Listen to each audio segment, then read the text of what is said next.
What is up, my cryptids and creatures? Welcome back to my channel. I turned off my air conditioning to record this voiceover as sacrifices often need to be made for art. If you're new to my channel or my content, I am Lion. I am an illustrator and designer with a love for all things nerdy. If you share my love for art, world building, gaming, or others, you absolutely should subscribe and stay tuned for new content and follow me on social media for much of the same. The art you're going to see me working on today is another illustration I made for Rawstraws Digital Art Bootcamp. This time for Class 1.2, concept illustration from reference, characters and costumes. Just like in the last video, I will show you the side-by-side of my reference and the finished illustration. I chose this reference because even though the clothing in the reference was simple, there are a lot of really fun shapes to work with. Like these big flowy sleeves, the crop top, and even that circle ring attached to the robe, and I saw the outfit as one that's very customizable to add a character's personal flair to.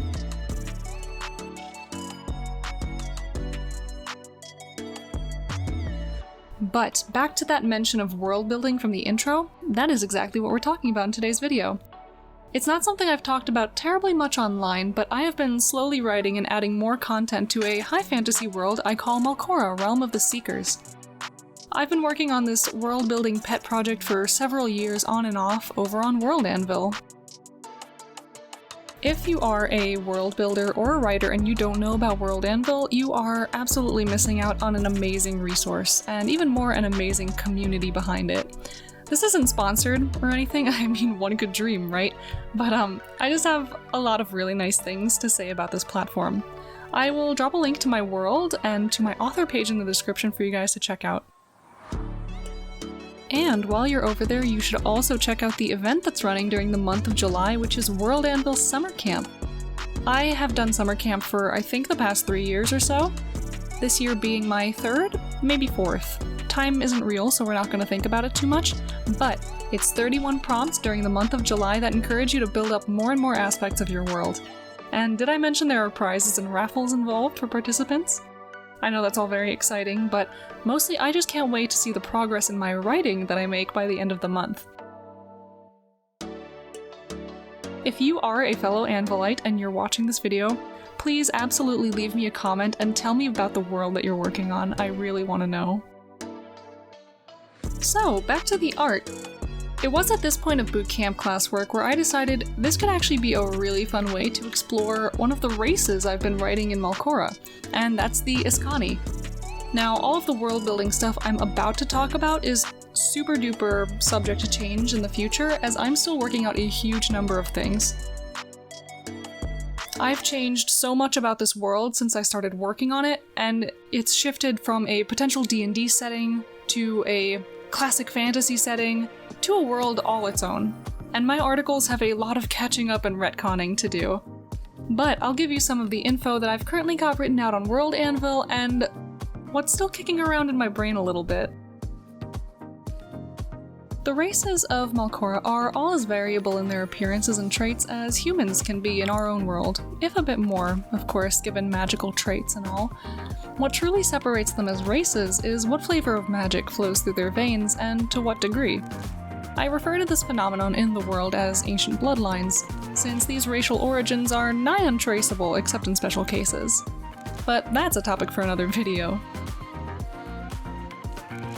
The 3 bloodlines I've defined for my world are as follows: the Faithkept, for those of divine blood, the Leyborn, those with arcane origins, and the World Spirit, with the essence of the elements in their blood.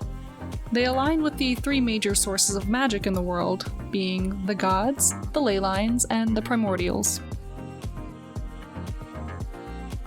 The Iskani are of this third group, the World Spirit.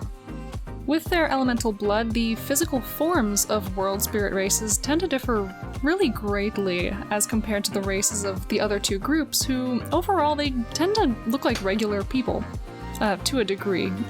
As the elements often refuse to be subtle in their manifestations, World Spirit races can be very striking in their appearances and shocking to some depending on how their elements shine through.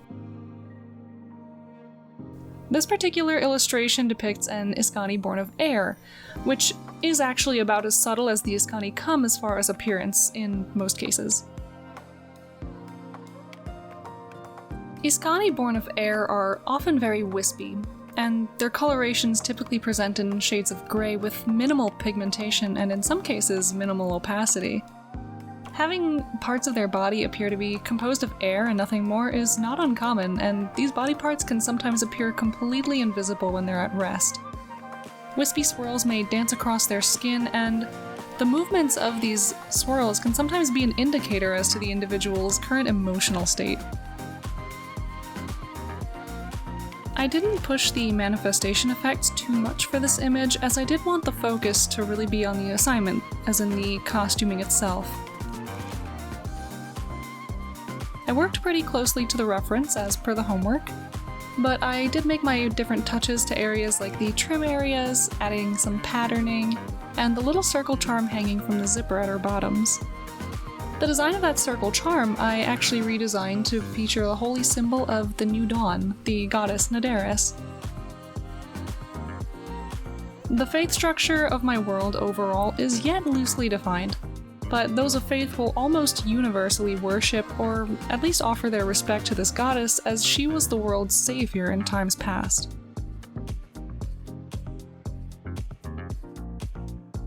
I think in the future, when drawing another Windheart, I would opt for attire that seems a little lighter and flowier, though the silky open robe look certainly seems light and free enough for a being of wind. Maybe I could add more dangly adornments like little chimes. Oh, actually imagine the Windheart wearing little ornaments that chime with the wind. Oh, that's precious. That's precious. I'm absolutely writing that down and saving it for later. So, like I said, the Windheart are the more subtle of the Iskani because, limbs of air are interesting, of course, but really, what is more striking? An invisible arm or one made of burning coals, for example? People generally tend to take notice of flames much more quickly, so I think fire may take the cake on the most striking element for that. But actually, the Earthheart might have the flames beat when you catch one with a gem aspect instead of a stone one. Compare that burning coal arm to one made entirely out of animated rubies. I think that's one we could debate for a while. There is, frankly, so much that I can talk about, so much that I can get into on this topic alone. There are 3 other Iskani subraces that I haven't really even gotten into in this video, and there are variants within the subraces that I haven't even gotten to mention.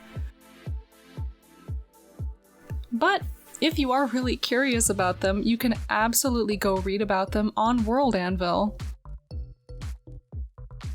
If you do go check them out yourself, you'll actually be able to see this finished piece featured in the article for Windheart Iskani, and let me tell you, having your own custom art in place in these articles just makes them feel so much cooler. Once again, I'll be putting the links to my world in the description, so do check those out. And I would super duper appreciate if on your way down there you dropped a like on this video, maybe left a comment or two. I want to give a huge shout out to my patrons over on Patreon who bring me offerings of money in support of what I do. It's because of you guys that I can justify sitting in front of a computer screen, writing and typing all about fantasy races and making pretty arts. So thank you very much for being a supporter. If you join my Patreon community, you can get behind the scenes look at my artwork, works in progress, and all sorts of art ramblings, updates, and dark cryptid secrets that you won't see just anywhere on social media. You can find a link to my Patreon below, as well as links to my other sites and things. If you did make it all the way to the end of this video, thank you so much for listening. I love talking about this world, and I hope you enjoyed my world-building rambles. My next video will likely feature a 2-week update on summer camp, so be sure to subscribe so you don't miss that video. I'll be posting more art and more world-building content moving forward. Stay cool, you cryptids and creatures, and God, do I mean that literally this summer. Drink some water, stay hydrated, and I will catch you in my next video. And if you're a fellow summer camper, let's light up the forge and let's go world build!